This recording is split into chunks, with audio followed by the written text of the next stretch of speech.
you can probably guess why I'm here this afternoon. I want to talk to you about the Iowa Children's Choice Award books. And you guys as fifth graders have heard me talk about these for a couple years now. In fact, I have been reading the books and giving book talks. This is my 11th year of doing this. So I have some information to share about this, and I want to remind you, the Iowa Children's Choice Award books is sponsored by, I got to get this right, the Iowa Association of School Librarians. Now they have been doing this award since the 1979-1980 school year. That year the book that won was How to Eat Fried Worms. And I have to tell you a quick story. My teaching partner at Audubon that year read that book to his class. He fried up some worms, and I have to admit, I ate a fried worm. Although it did take some ketchup for me to get it down my, All right, well, let's get started. The first book is kind of sad. It's called Hold Fast, and it has to do with homelessness. The book is set in Chicago, and the statistic that I found at the end of the book told me that there are over 30,000 homeless people in Chicago. I thought 30,000 for the whole country. 30,000 people don't have a home in Chicago. So this book kind of puts a face to it. It's a story about a family who bad things happen to them and they end up in a homeless shelter. And that's what made me sad when I read that information. Let me tell you the story. It starts out happy enough. Early and Juby and their mom and dad live in an apartment in Chicago, and they're a happy family who love doing things together. And then one day, Dad does not come home from his job at the library. When the mom goes to the police and says, "My husband is missing," the police don't really do anything about it because they think that he is just a deadbeat dad, another deadbeat dad who have abandoned his family. But Juby and Early know that their dad would never do something like that. And then something even worse happens. Some baddies break into their house and totally trash their apartment. And they do it in such a way that you can't even live there anymore. And the landlord kicks them out. They have no place to go except to a homeless shelter. And as you can imagine, living in a homeless shelter is not very nice. There's no privacy. They have to follow the rules. They have to eat when everybody else eats. And the food is not very good. The school that Early goes to, all the other kids sort of stick up their nose at him and think, "Oh, you live in the homeless shelter." Things are not very good. And nobody seems to be anything about looking for Dad. Early decides it's up to her and Juby to figure out where has Dad, what has happened to him, and where has he gone. Juby says, "Oh good, I get to be a spy." All during this terrible time, Early is holding fast to her dreams. And you're going to have to read the book to see if their family is ever reunited again. The setting of Finding Zasha is very important because it takes place in Russia in 1945, which is the end of World War II. Now, Mikhail is out in the woods behind his farm, and one day he's scared, but he's excited because he finds a wounded soldier. And with the soldier is his dog, Zasha. Now, the thing that makes him so excited is, and this is something I learned, during World War II, the dogs in Russia were used and abused. And at the end of the war in 1945, there are very few dogs in the whole country of Russia. This is something that I did not know. So here's a dog, and he's so excited. So he takes the soldier home and the dog, and they try to nurse the soldier back to health. The soldier is too wounded by what has happened to him, and unfortunately he dies. But he makes Mikhail promise they will take care of Zasha. Well, the problem with this is that Zasha is a German Shepherd. And after the war, the German army had done terrible things to the Russian people. And the Russian government says, "We will have nothing to do with German things," and including German Shepherds. So if Mikhail that they find out that Mikhail and his family are taking care of a German Shepherd, they're going to be in big trouble. But Mikhail thinks he can hide Sasha on their farm. The only problem is there's Katya, who thinks she's kind of his arch nemesis at school. She thinks something's going on and she's going to get to the bottom of it. Then there's Dmitri. He's a dog breeder, and he's been assigned by the Russian government to come up with a super dog that's going to be just for Russian people. And then there's some dog nappers out there. How is Mikhail and his family ever going to save Sasha? Like I said, we have several books about dogs, and they're all kind of grouped together. This one is called Little Dog Lost, and this is one of those that has the free verse. So it's going to be a very quick read for you guys, especially as 5th graders. There's not very many words on the page. And something else that makes this book rather unique is that it's told from the point of view of 3 different characters. First, there's Charles LaRue. He's an older man that lives in a big old mansion by himself, and he is so lonely, but he has no idea on how to make friends. But he is so old and so lonely. Then there's Buddy. Buddy's a dog and she's a girl, but she still has the name of Buddy. And Buddy and his boy and her boy love to play together. They run through the fields, they play catch, and Buddy loves to give her boy kisses. And then Buddy's boy and his family have to move, and there's no room for Buddy at the new apartment.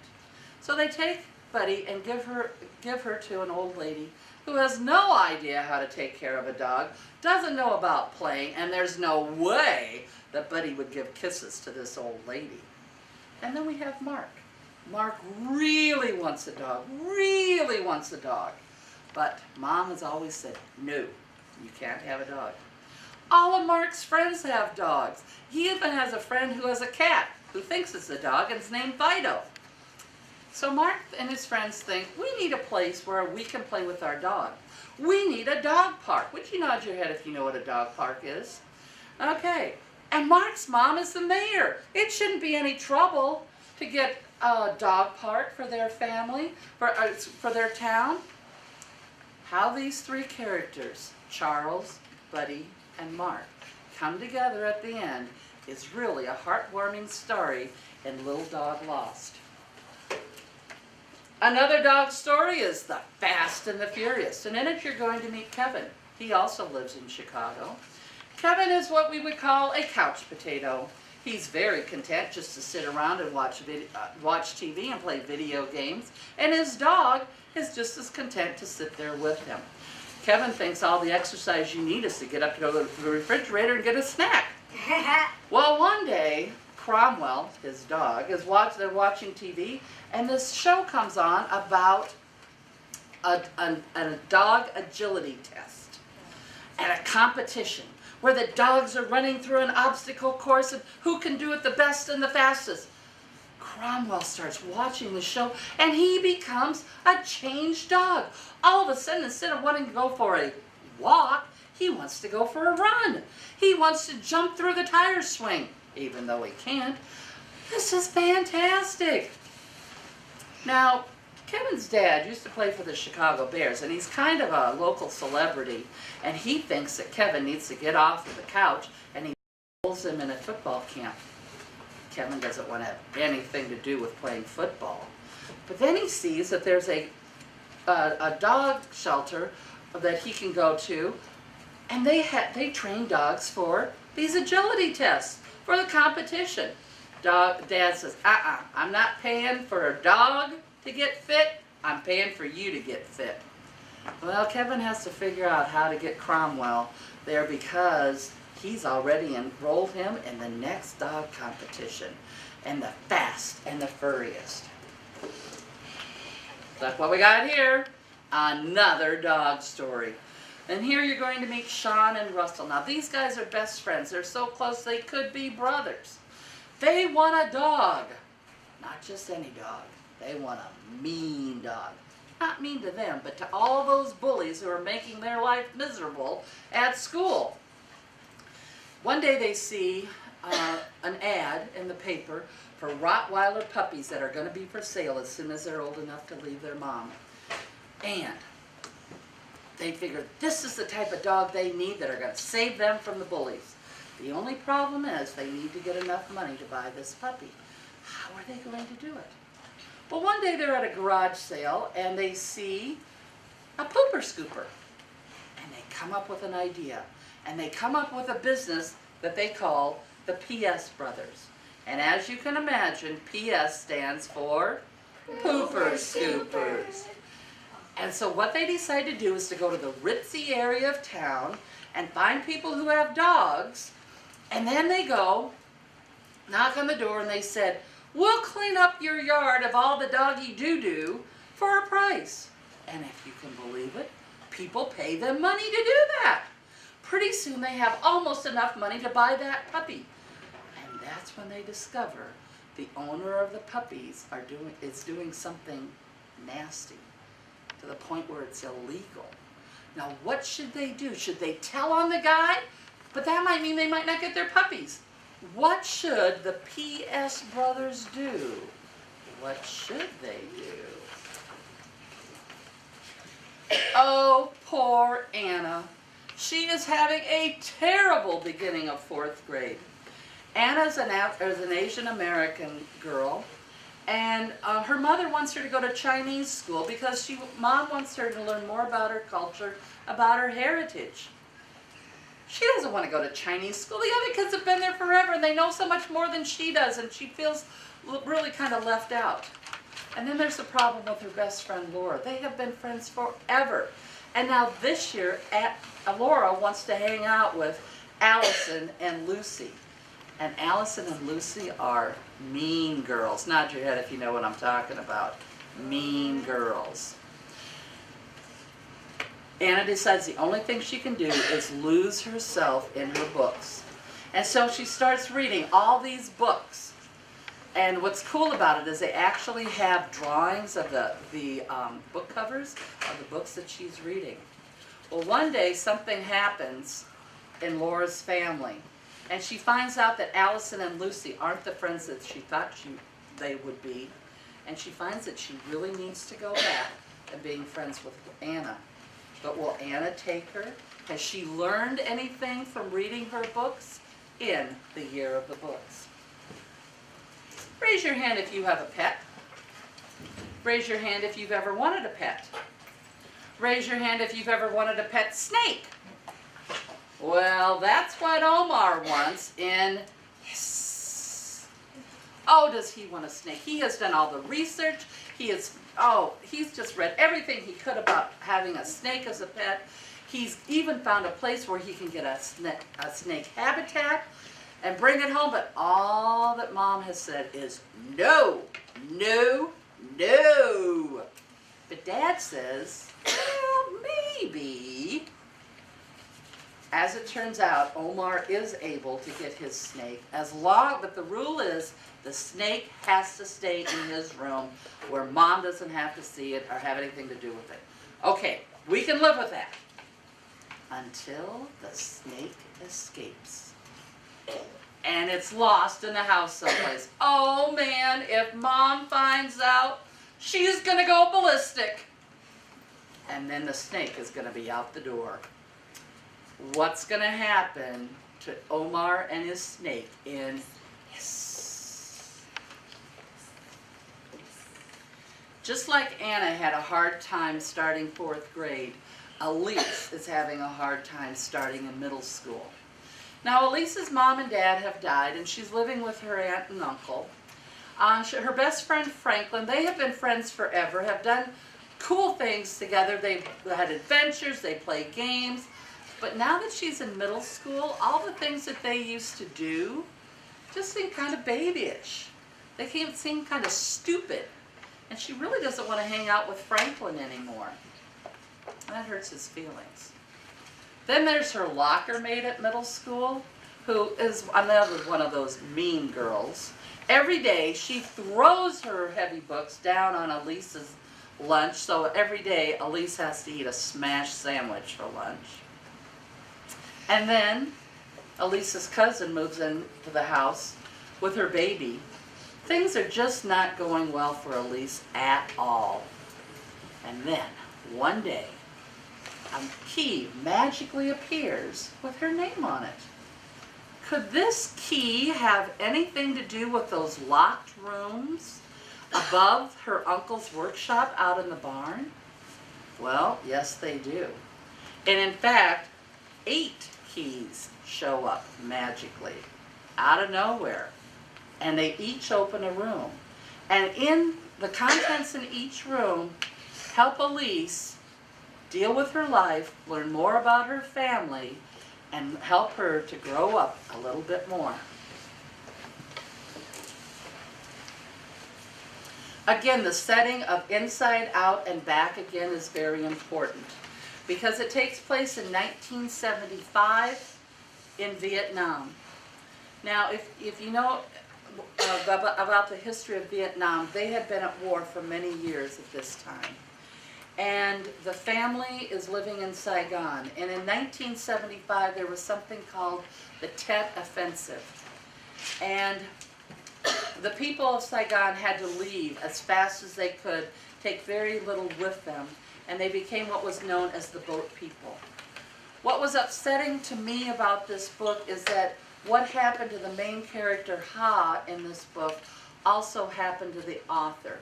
It's not really an autobiography because she said she changed some of the events and the characters, but actually the things that happened to Ha happened to the author. They end up going to Alabama.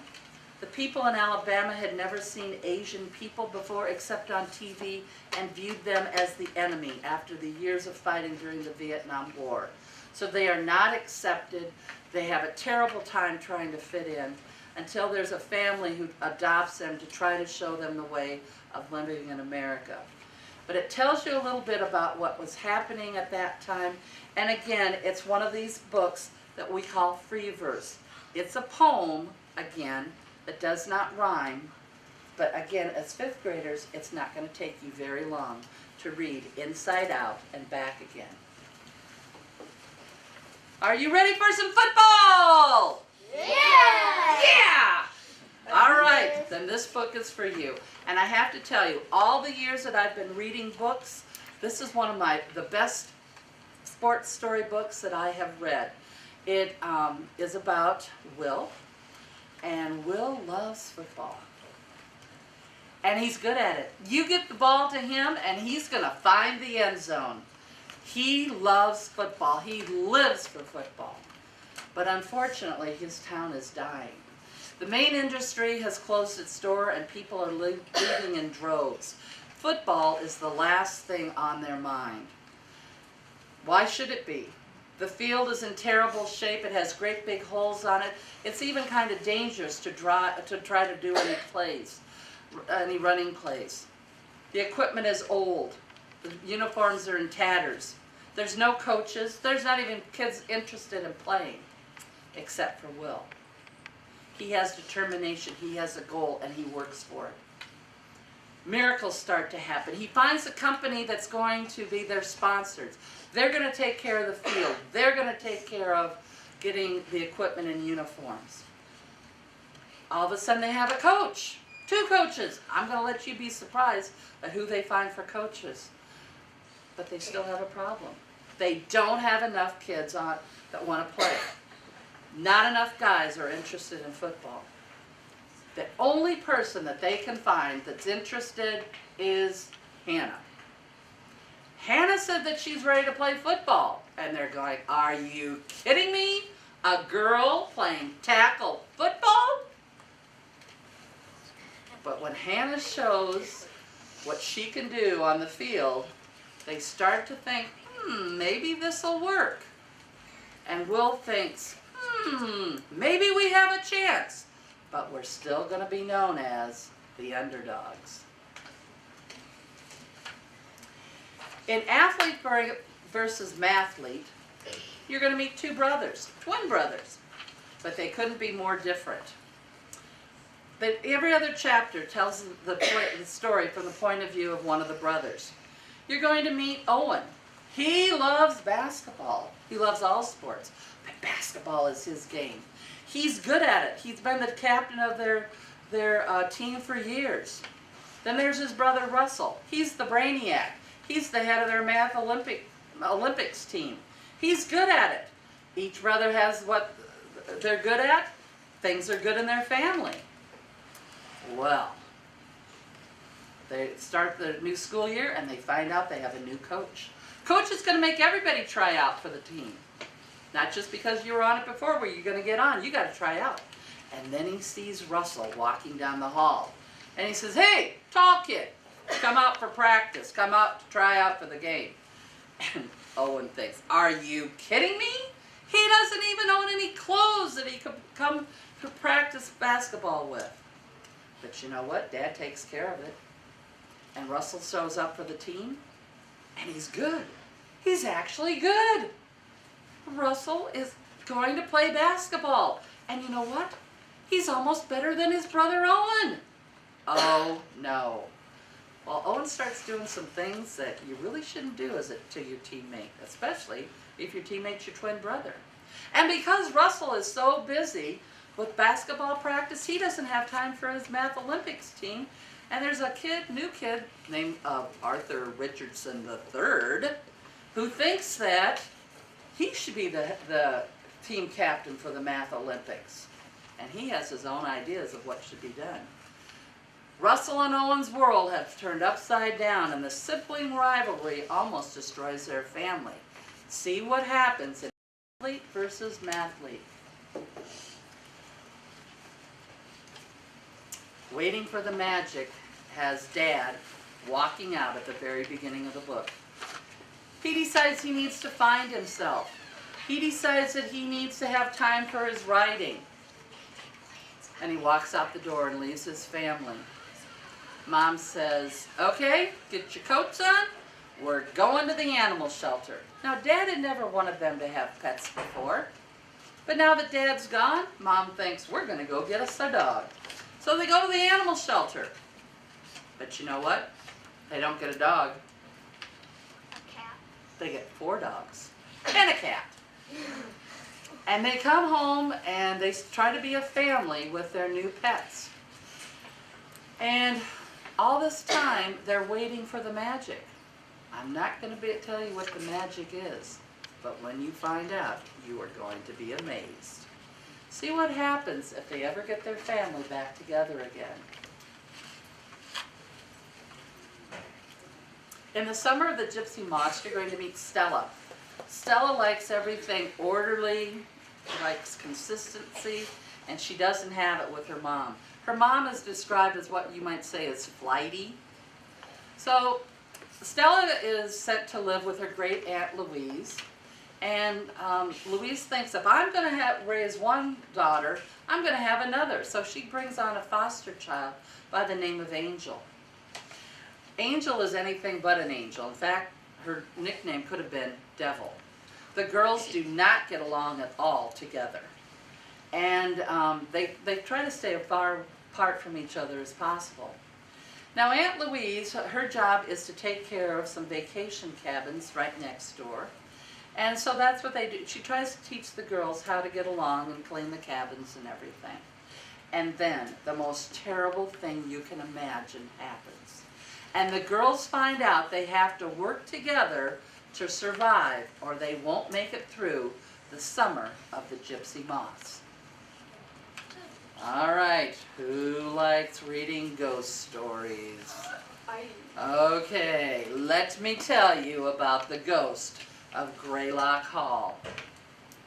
Even Neil, who's a newcomer to the town, has heard the stories about Greylock Hall.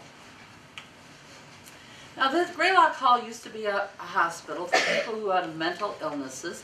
Now, a hospital is supposed to be a place where you can get better, right? Yeah. Well, all of a sudden, people start mysteriously dying there, and the hospital is forced to close. And then people start telling the stories that Greylock Hall is haunted. So you can imagine how excited Neil is when his friend his friends Eric and Wesley, who are brothers, say, we can get you in and give you a tour of Greylock Hall. Well, Neil jumps at the chance to do that because his favorite show to watch on TV is Ghostly Investigations. He's going to get a chance to watch or to take a tour of a place that supposedly is haunted. Well, his sister Bree isn't going to be left behind, so she joins them. And what the four kids find at Greylock Hall is so scary and so terrifying that the kids vow never to go back again.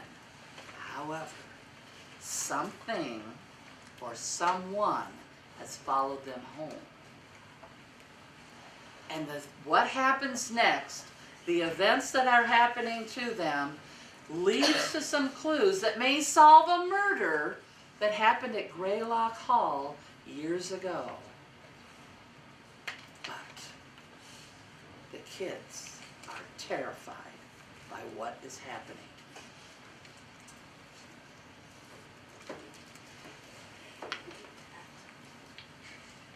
I kind of felt sorry for Lashina. Her mom dies when she's just a baby, and she is set to live with a lady by the name of Mama Yaya, who lives in the 9th Ward in New Orleans. Now, the 9th Ward is a very poor section of town, and the people there have a very difficult time of getting along and making a living. Now, the reason her biological family doesn't want to have anything to do with her is that Lashina has what they call the sight, or a second sight, where she can see ghosts. In fact, she sees her mom quite often, sitting on the bed upstairs looking very sad. When she goes to school, the other kids make fun of her and treat her like she's very different. The only friend she has is Tashawn, who's also kind of different. Now, Mama Yaya also has a sight. She can predict what's going to happen. And so when Mama Yaya says, there's a storm coming, everybody listens. And in fact, pretty soon they're mentioning on the TV, we're under a hurricane watch.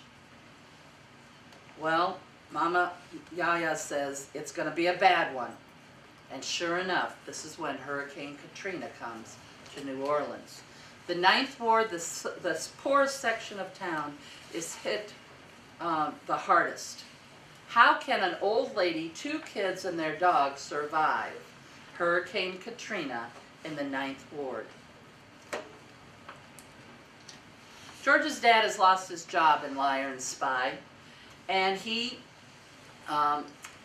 because Dad loses his job, they have to leave their nice house and they move into a small apartment in an apartment building. The only friend that George can make is a boy by the name of Safer. He's a little different. He stays home. He drinks coffee out of a flask, but he's George thinks he's going to be a good friend. Safer thinks that he's a spy, and he wants George to be a spy too. He wants him to start spying on the mysterious Mr. X. And the things that Safer asked George to do is getting to the point where it's almost illegal. George really doesn't want to do it, but it's his only friend in the building. Will he become a liar and a spy like Safer? Or is he going to lose his only friend that he has? My last book is set in 1954, and it's called Pie. And you're going to meet Alice in this book. Alice simply adores her Aunt Polly. Aunt Polly is known as the pie queen of their town because she makes the most delicious pies. And the thing that makes them so special are the crust. And it's a secret recipe that only Aunt Polly knows. And when she dies, it says in her will that she's leaving her pie recipe to, listen to how they describe the cat, extraordinarily fat, remarkably disagreeable cat by the name of Lardo. And she leaves Lardo to the care of Alice. Now the whole town goes crazy. They want to be the next pie queen and win national awards like Aunt Polly did. But it takes Alice and her friend Charlie to figure out what really happened to to the pie recipe, and they have to work around a lot of people, including the mysterious Sylvia DeSoto. And you know what else is cool about this book? Every chapter starts with a pie recipe. There are 14 different pie recipes in this book that you could try at home. Okay, those are my books for this year. Raise your hand if you found a book you just cannot wait to read. Raise your hand if you are planning to read at least 2 books so that you can vote in May. I think that is a wonderful goal. Mrs. Atencio, I think we should hold them to it. And thank you very much for being such great listeners, you guys.